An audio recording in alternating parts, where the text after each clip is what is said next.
கர்த்தருடைய பரிசுத்த நாமத்துக்கு மகிமை உண்டாகட்டும். ஆண்டவரும் உலக இரட்சகருமாகிய இயேசு கிறிஸ்துவின் ஈடு இணையற்ற இன்ப நாமத்தில் உங்களை யாவரையும் வாழ்த்துகிறேன். கர்த்தருக்குள்ளாக உங்களை ஆசீர்வதிக்கிறேன். கர்த்தர் தாமே இந்த நாளிலும் உங்களை ஆசீர்வதித்து சமாதானத்தோட தேவன் உங்களை நடத்துவாராக. பிரியமானவர்களே, இந்த நாளிலும் தியானத்திற்காக எடுத்துக்கொண்ட பரிசுத்த வேதாகமத்தினுடைய பகுதி பரிசுத்த மத்தேயு எழுதின சுவிசேஷம் 8ஆம் அதிகாரம் 26வது வசனம். மத்தேயு எழுதின சுவிசேஷம் 8ஆம் அதிகாரம் 26வது வசனம். அதற்கு அவர், அற்ப விசுவாசிகளே, ஏன் பயப்படுகிறீர்கள் என்று சொல்லி எழுந்து காற்றையும் கடலையும் அதட்டினார். உடனே மிகுந்த அமைதல் உண்டாயிற்று. ஆம் பிரியமானவர்களே, இறை நட்பும் அமைதியும், இறைவனும் இறைவனோடு சேர்ந்து இருப்பவர்களுக்கு அமைதியும் என்றுதான் இதை பார்க்கலாம். தேவன் மட்டுமே அமைதியை தர முடியும். தேவன் மட்டுமே சந்தோஷம் தர முடியும். தேவன் மட்டுமே சவால்களை சந்திக்க மனபலத்தை தர முடியும் என்பது போன்ற கருத்துக்களை பல தேவ ஊழியர்கள் சொல்வது உண்டு. ஆனால் அதையும் சற்று யோசிக்க வேண்டிய ஒரு அவசியம் உள்ளது. ஏனென்றால் இறைபக்தி இல்லாத அநேகர் கூட அமைதி, ஆனந்தம், மனதைரியம் ஆகியவற்றை தங்களின் சுய வழிகளிலும் பெறுவதை நாம் பார்க்க முடிகின்றது. மனிதன் அமைதியை பெற இயன்றவன்தான். சந்தோஷத்தை பல வழிகளில் பெற அவனால் முடியும்.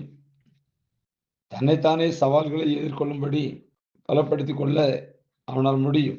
அவன் இயன்றவன். ஆனால் அவற்றிற்கு ஒரு உத்தரவாதம் இல்லை. அவற்றில் ஒரு நிறைவு இல்லை. சில வேளை அமைதியை பெறுவது என்பது மனிதனுடைய சக்திக்கும் முயற்சிக்கும் அப்பாற்பட்டதாகி விடுகிறது. சில வேளைகளில் தன்னை சந்தோஷமாக வைத்துக் கொள்வது என்பது அவனுடைய ஆற்றலுக்கு மிஞ்சினதாக உள்ளது. சில நேரங்களில் அவன் தன்னை தைரியப்படுத்திக் கொள்வது என்பது அவனுக்கு இயலாத ஒரு விஷயமாக போய்விடுகிறது. இங்குதான் இறை நம்பிக்கையின் அவசியமும் இறை தொடர்பின் தேவையும் வலிமையாக வற்புறுத்தப்படுகிறது. இறை தொடர்பும் இறை நம்பிக்கையும் இறை ஐக்கியமும் உடைய மனிதன் எந்த சூழ்நிலையிலும் தனக்கு தேவையான மன அமைதியை அவன் பெற்றுக்கொள்ள இயன்றவனாய் காணப்படுகிறான். ஏனென்றால் அமைதிக்கு வாய்ப்பே இல்லாத வேளைகளிலும் தேவன் நமக்கு அமைதியை அளிக்க வல்லவராய் இருக்கின்றார். ஏனென்றால் அமைதிக்கு எதிராக எழும்பும் எந்த ஒரு காற்றையும், புயலையும், கொந்தளிப்பையும் அவரால் அடக்கி அமைதியை ஏற்படுத்த முடியும். அது தேவனோடு கூட இருக்கிற இறைபக்தி உள்ள தேவ பிள்ளைகளுக்கு மாத்திரமே. இங்கேதான் மனித முயற்சிகளின் விளைவான அமைதியின் வித்தியாசம் விளங்குகிறது.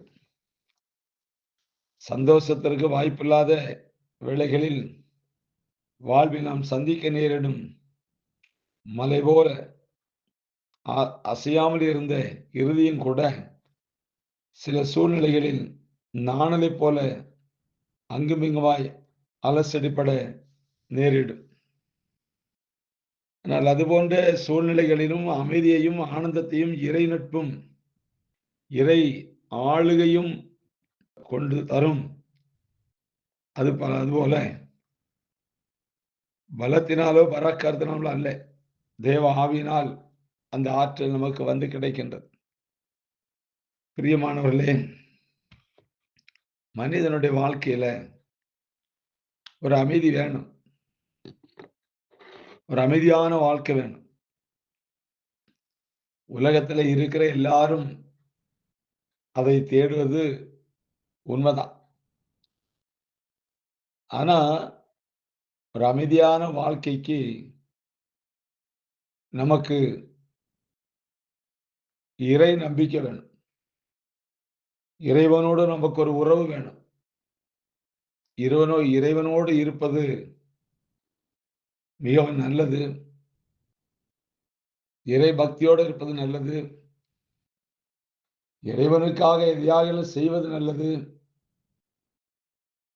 ஆனால் இறைவனை சார்ந்த ஒரு வாழ்க்கை வாழும்போது அமைதிக்கு வாய்ப்பே இல்ல அப்படின்னாலும், அதை அமைதிப்படுத்துகிறவரும், அமைதியை கொண்டு வருகிறவரும் ஆண்டவராகிய இயேசு கிறிஸ்து தான்.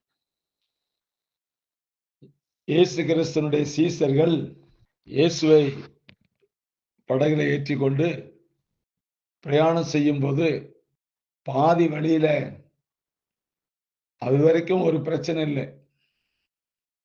இயேசு சொன்னார், "அக்கரைக்கு போவோம் வாருங்கள்" அப்படின்னு சொன்னோனே, படகை எடுத்துக்கொண்டு புறப்பட்ட சீசர்கள். ஆனா, இப்ப பாதி வழி போயிருக்குது. இதுவரைக்கும் அமைதியா தான் போச்சு. ஆனா, இப்ப என்ன நடக்குது? அங்க புயலும், காற்றும், கடலும் கொந்தளித்து எழும்புவதை நான் பார்க்க முடியும்.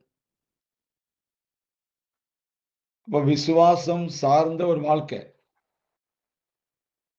இயேசுநாதர் அதே படகுல தான் இருக்கிறார். ஆனாலும் காற்றும், கடல் கொந்தளிப்பும், அலை மோதுகிறதும், இதற்கு பின்பாக ஒரு அமைதியான பயணம் இல்ல. அமைதியான வாழ்க்கை இல்ல. ஐயா கடல் கொந்தளிக்குது, இவன் அதுக்கு மேல கொந்தளிக்கான். கடல் கொந்தளிக்குது, காற்று வீசுது, கப்பல் அமிழ்ந்து போகத்தக்கதாக என்று சொல்லி நாம் பார்க்கிறோம். ஆனா இவனுக்கு விசுவாசமே இல்ல.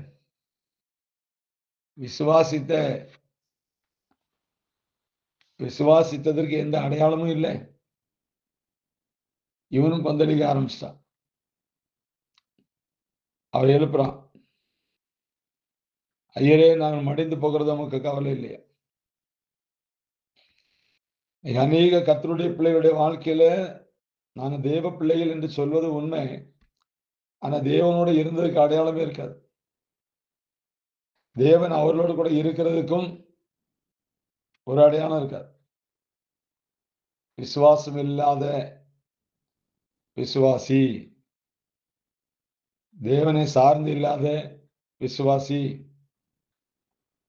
தேவனை சார்ந்து இருக்கணும். பயப்பட வேண்டிய அவசியமே இல்லை. இயேசு அவர்களை பார்த்து சொல்றார், அற்ப விசுவாசிகளை ஏன் பயப்பட்டீர்கள் என்று அவர்களுக்கு விரோதமாக எழும்புகிற காற்றையும் கடலையும் பார்த்து அமைதி என்று சொல்லி, இறையாதே என்று சொல்லி, அமைதலாயிர் என்று சொல்லி கர்த்தரதை அங்கே அதட்டுகிறதை பார்க்கணும். அன்பார்ந்தவர்களே, நமக்கு இறைவனோடு கூட நல்ல ஒரு உறவு வேணும். இறை நட்பு வேணும். நல்ல ஒரு ஐக்கியம் வேணும். அப்பனா என்ன செய்ய? அவரை தான் நம்ம விசுவாசிக்கணும். அவரால் அன்றி ஒண்ணுமே இல்ல. அவராலே அன்றி அணுவேதும் அசையாது. அவரை சார்ந்து தான் போணும். அவர் மேல் நம்பிக்கை வைக்கணும். அவர் மேல விசுவாசம் வைக்கணும். அவர்தான் எனக்கு எல்லாவற்றுக்கும் எல்லாமா இருக்கிறார். அமைதியை கொண்டு வர்றது அவர்தான். ஆனந்தத்தை கொண்டு வர்றது அவர்தான். மனபலத்தை தரக்கூடியவரும் அவர்தான். இதை நாம் விசுவாசிக்கணும். சீசல்ட்ட அந்த விசுவாசம் இல்ல. அதனால உங்களுடைய வாழ்க்கை அமைதியா போகணும் அப்படின்னா, உங்களுக்கு இறைவனோடு, தேவனோடு கூட நல்ல ஒரு தொடர்பு வேணும். அப்ப அதிகாலையில எழுந்து தேவனை நோக்கி பார்க்கணும். அதிகாலையில எழுந்து தேவ சமூகத்துல இருக்கணும். அவரை பாடி துதிக்கணும். வசனத்தை வாசித்து தியானிக்கணும். அவரோடு கூட பேசுகிற ஒரு அனுபவம் வேணும். அமைதி இல்லாத நிலைமையில கொந்தளிக்கிற வேலையில மட்டும் தேடக்கூடாது. அவரோடு கூட தினசரி நமக்கு ஒரு நல்ல ஒரு தொடர்பு, நல்ல ஒரு நட்பு, நல்ல ஒரு ஐக்கியம் நமக்கு வேணும். சும்மா பெயரளவில கிறிஸ்தவர்களா வாழ்ந்து ஒரு பிரயோஜனம் கிடையாது. பெயரளவில கிறிஸ்தவர்களா இருந்தா வாழ்க்கையில எப்போதும் கொந்தளிப்பு தான். கடல் கொந்தளிக்கும், காற்று வீசும், அலை மோதும். இந்த உலகத்துல கடைசி வரைக்கும் எல்லா பிரச்சனையும் வந்துட்டு தான் இருக்கும். பிரச்சனைகளுக்கு அப்பாற்பட்ட, இயற்கைக்கு அப்பாற்பட்ட அசாதாரணமான ஒரு சூழ்நிலை உருவாக்கி தருகிறது நம்முடைய ஆண்டவராகிய இயேசு கிறிஸ்து தவிர வேற ஒருவராலும் முடியாது. ஆம் பிரியமானவர்களே, உங்களுடைய வாழ்க்கை அமைதியாய் போணும். உங்க வாழ்க்கை ஆனந்தமாய் போணும். உங்கள் வாழ்க்கை பிரயாணம் சந்தோஷமாய் போணும். உங்கள் வாழ்க்கை பிரயாணத்துல சமாதானம் இருக்கணும். படகு ஆடுவதற்கு முன்னாக நமக்கு அதிகம் ஆட்டம் வருது. ஐயா சின்ன பிரச்சனையே எலும்புல அதுக்கு முன்னாடி பயம் உள்ள வருது. ஏன்?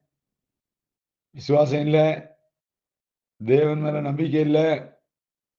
உலக மனிதனும் இவ்விதமான சந்தோஷத்துக்காக, அமைதிக்காக அவனும் போராடுறான். அவனும் அமைதியா இருக்கான். ஆனா அது நிரந்தரம் அல்ல. நமக்கு நிரந்தரம், நிரந்தரமானவரோடு நாம் நிரந்தரமாய் இருப்போமானால், எல்லாம் நமக்கு நிரந்தரமாய் இருக்கும். அதுதான் உண்மை.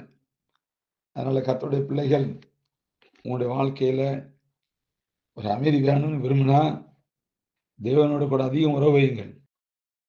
தேவனுக்காக முற்றிலுமாக உன்னை இழந்து விட்டால், சாத்தான் உன் சமாதானத்தை திருடவே முடியாது. இதுதான் உண்மை. பிரியமானவர்களே, இந்த நாளில் கர்த்தர் தாமே உங்களை அமைதியாகவும், சமாதானத்தோடும், சந்தோஷத்தோடும், மகிழ்ச்சியோடும் உங்களை நடத்துவாராக. இறைவனோடு அதிக நேரம் செலவழியுங்கள். அமைதியை காத்துக்கொள்ளுங்கள். கர்த்தர் உங்களை ஆசீர்வதிப்பார். God bless you.